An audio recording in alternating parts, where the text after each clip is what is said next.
بسم اللہ الرحمن الرحیم۔ حضرات گرامی، یہ فجر کا وقت ہے۔ اس کی خصوصیت یہ ہے کہ اللہ کی طرف سے جو فرشتے متعین ہیں تو فرشتوں کا ایک گروپ اس وقت آتا ہے اور دوسرا گروپ چلا جاتا ہے، اور دونوں ہی سے اللہ تعالیٰ پوچھتے ہیں کہ میرے بندوں کو کس حال میں چھوڑ کر آئے، جب کہ اللہ سب کچھ جانتے ہیں۔ فرشتے جواب دیتے ہیں کہ جب ہم گئے تھے تو بھی آپ کے بندے آپ کی عبادت میں مصروف تھے، یعنی عصر کی نماز پڑھ رہے تھے، اور جب ہم آئے ہیں تو وہ بھی نماز پڑھ رہے تھے، فجر کی نماز پڑھ رہے تھے۔ تو اس کا مطلب یہ ہے کہ روزانہ ہمارے اعمال کی پیشی ہوتی ہے۔ ایک پیشی یہ ہے، دوسری پیشی ہفتے میں ہوتی ہے، اور ایک پیشی جو ہے وہ مہینے میں ہوتی ہے۔ مہینے میں جو پیشی ہوتی ہے وہ مہینہ شعبان کا مہینہ ہے۔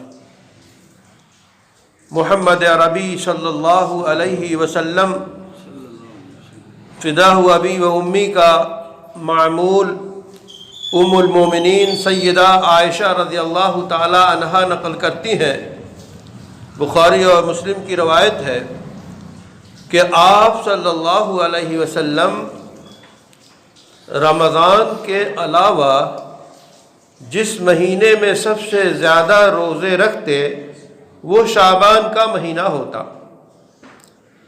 ایسا لگتا جب آپ روزے شروع کرتے کہ آپ جو ہیں مسلسل روزے رکھے جائیں گے، رکھتے رہتے، لیکن رمضان کے علاوہ کسی مہینے میں مکمل مہینے کا روزے آپ نے نہیں رکھے۔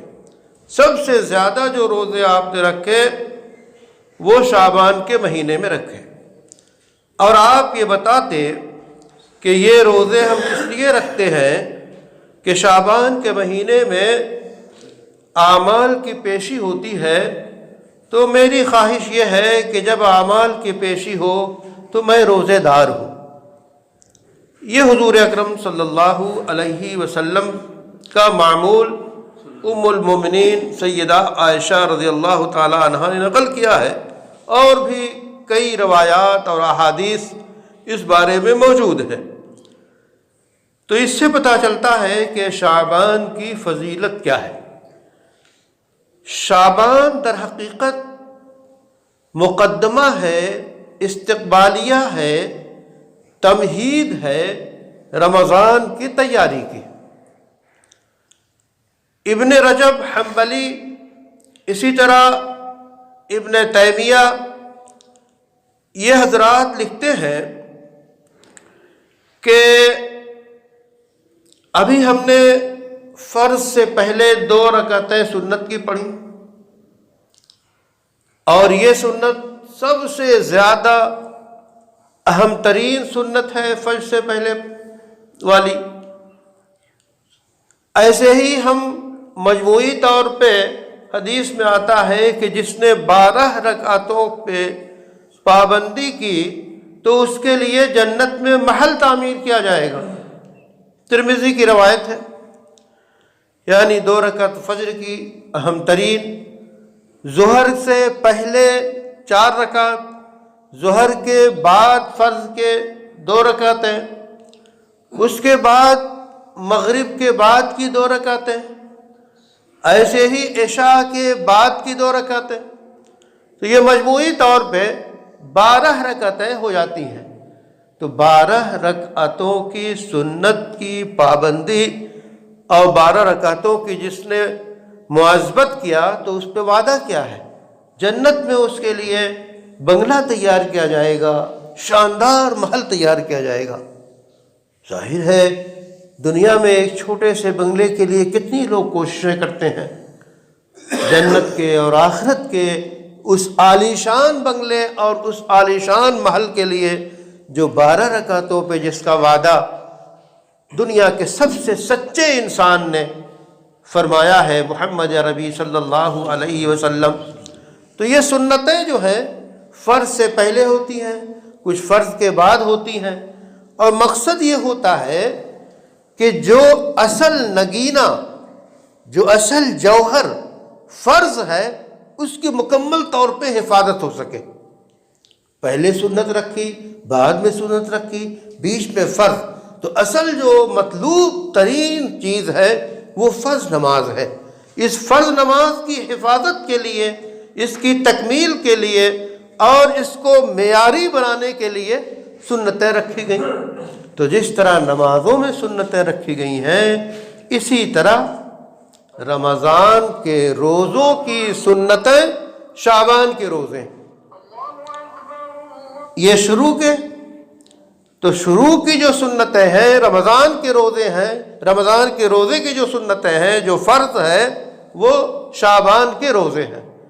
اور شوال میں 6 روزے رکھنے کی فضیلت بھی صحیح مسلم میں باقاعدہ طور پہ آئی ہے، اور اس میں بھی بڑے وعدے ہیں۔ تو گویا پہلے بھی سنت ہے روزوں کی اور بعد میں بھی سنت ہے روزوں کی۔ ان دونوں سنتوں کے درمیان رمضان کا جو جلوہ ہے، رمضان کا جو فریضہ ہے، رمضان کے جو انوار ہیں، رمضان کی جو دولت بے بہا ہے، اس کے تحفظ اور اس کی حفاظت اور اس کے معیاری اسے بنانے کے لیے یہ دونوں سنتیں، رمضان کے روزوں سے پہلے شعبان کے میں روزے رکھنا اور اس کے بعد شوال میں 6 روزے رکھنا، اس طرح یہ مکمل ہو جاتا ہے۔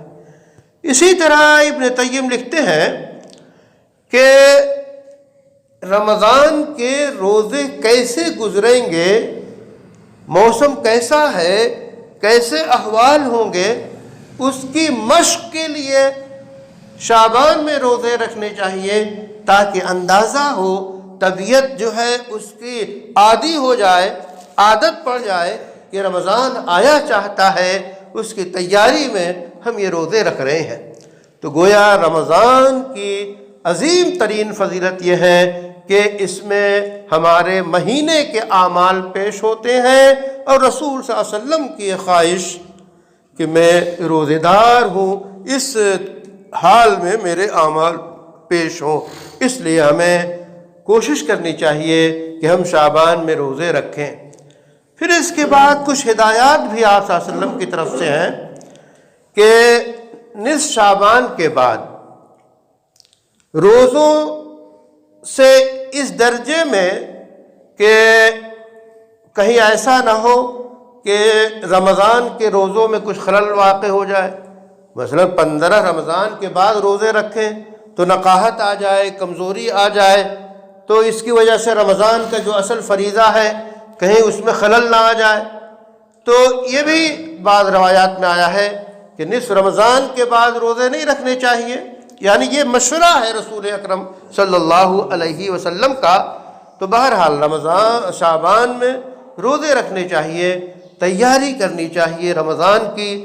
اور شعبان تو علماء نے لکھا ہے کہ یہ مہینہ ہے حافظوں کا، یہ مہینہ ہے قاریوں کا، یہ مہینہ ہے قرآن پڑھنے والوں کا، کہ رمضان میں جو قیام لیل میں، تراویح میں جو قرآن وہ پڑھیں گے، اس کی تیاری کا یہ مہینہ ہے۔ اور بہت سے سلف اور اکابر کا معمول رہا ہے کہ شعبان کے شروع ہوتے ہی کاروبار بند، ہر طرف سے یکسو ہو کر رمضان کی تیاری کرنے لگتے۔ یہ تو ہر شخص کے احوال کے مطابق ہے۔